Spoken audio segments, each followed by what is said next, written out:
back in 2016, where we were sort of, arguing with ourselves, leave and remain, trying to sort of put forward our case of why we should remain in the EU, trying to do that was very, very difficult because we had to have almost very, very long discussions and explanations as to why Britain benefited from being in the EU. It wasn't like we could just throw out take back control or sovereignty or, whatever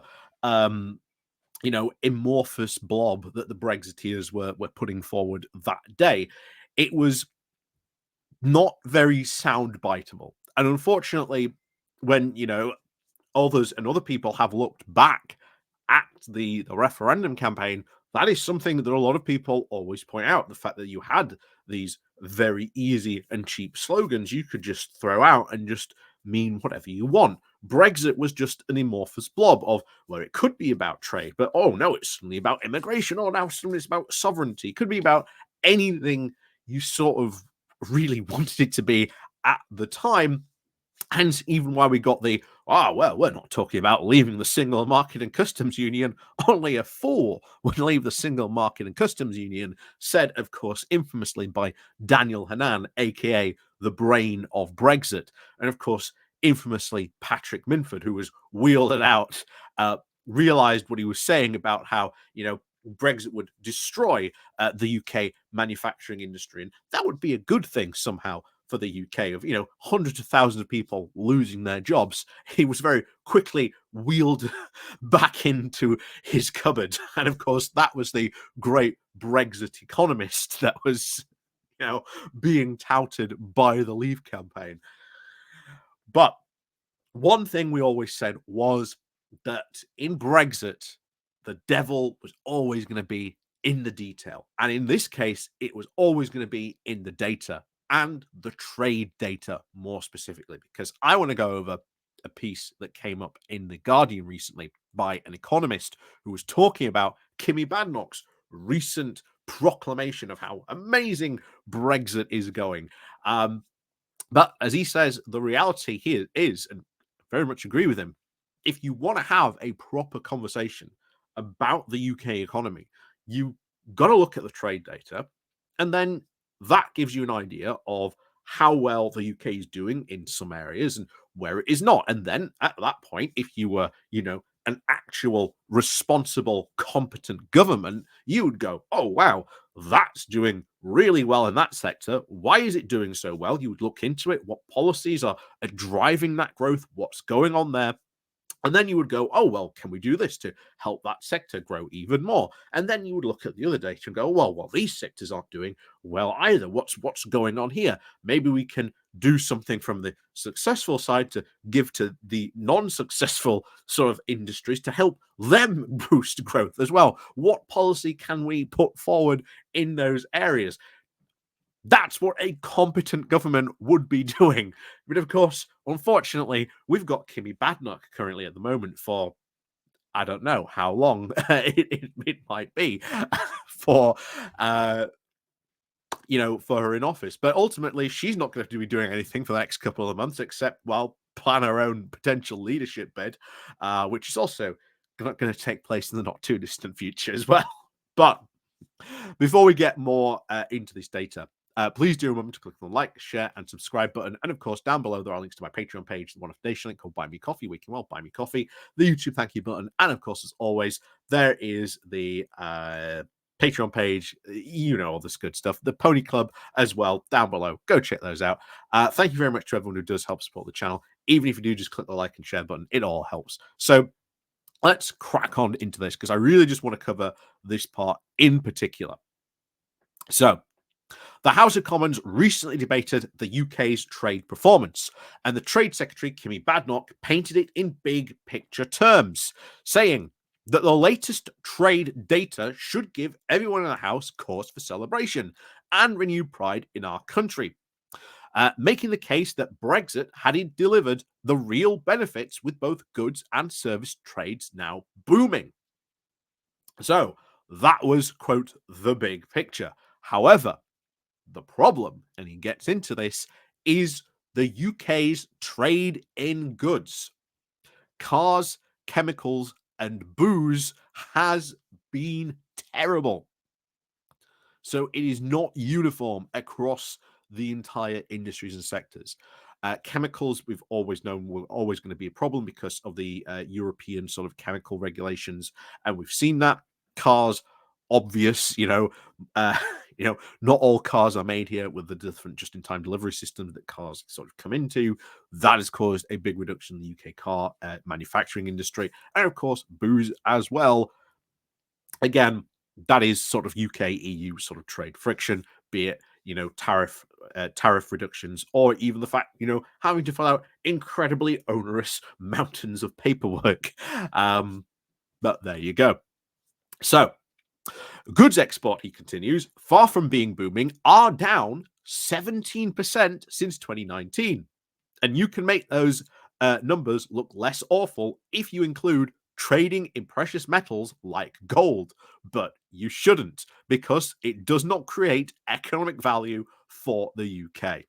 So, interesting enough, he is accused Kemi Badenoch here, saying, you have been fudging the numbers. You have been really using all this data to really hide the actual damage that has been done to sort of so many industries because of your bad policy, your Brexit push.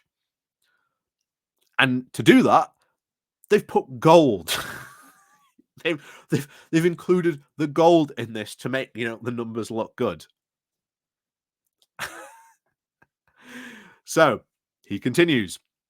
So, understanding that we have a problem on this front is the first step to doing something about it, including an honest conversation about reducing the UK EU trade frictions.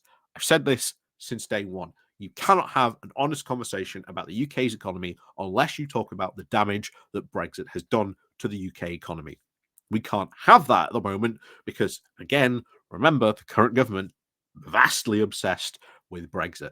Next Parliament, we will probably actually be able to have actual, sensible, grown-up conversations about this, about what has gone on, and about why we are having these, and of course, the UK-EU trade frictions. So, roll on, roll on that time. So, he continues with this. So, recognizing that our goods problem also puts into relief the UK services success. Since the end of 2019, our service exports are up 19%, maintaining our position of the world's second largest service exporter. We're talking, of course, the likes of engineering, legal, research services, not just the banking stereotype.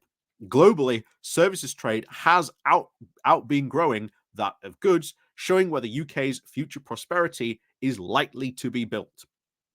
So forget the Brexit boosterism and the overdone denialism. Given that the trade data is now back in fashion, how about we listen to what it's telling us? So now you know that, and now you can see this, that global services is something the UK has done, something that has grown really from this. The fact that we are, as it was said there, the second largest trader in services does seem to be growing, not only here but worldwide. Maybe we should have a look at that. How can we improve on that to build everything up in this area? But not only that, let's not forget manufacturing, because we should be caring about manufacturing in those areas as well. Has the Conservatives or Kemi Badenoch come up with a industrial strategy? No. Labour's got one. Labour said explicitly they are drawing one up to have an industrial strategy, which will be great, because now you can actually say, the government can come out and go, this is what we're going to do, and then industries can work off that. That's going to be very good. Remember, the Levelling Up white paper, created by Michael Gove, criticised heavily the government's lack of an actual industrial plan or an industrial strategy, and a complete absence of focus on manufacturing, other than the fact that, well, manufacturing just exists. I mean, Yeah, of course it exists. Well, I think the Conservatives wouldn't like it to exist, but there you go. But anyway, um, this just goes to show all the time that the further we got away from the pandemic, because I said it at the time, the pandemic was the best thing ever to happen for Brexit, because that way they could really cover up the damage that Brexit has done.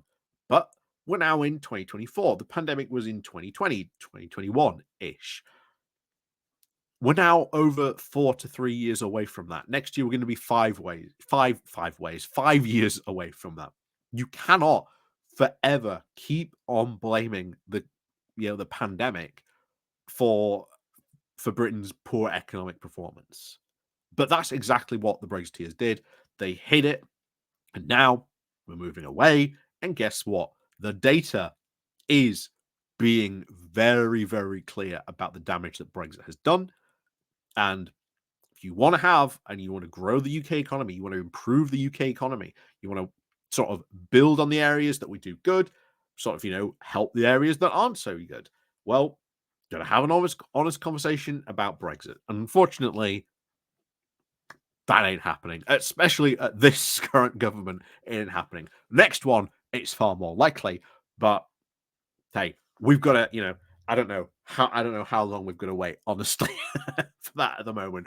We're going to wait for Rishi Sunak to make his mind up on that. But as always, thank you very much for watching. And of course, as always, we'll see you all next time.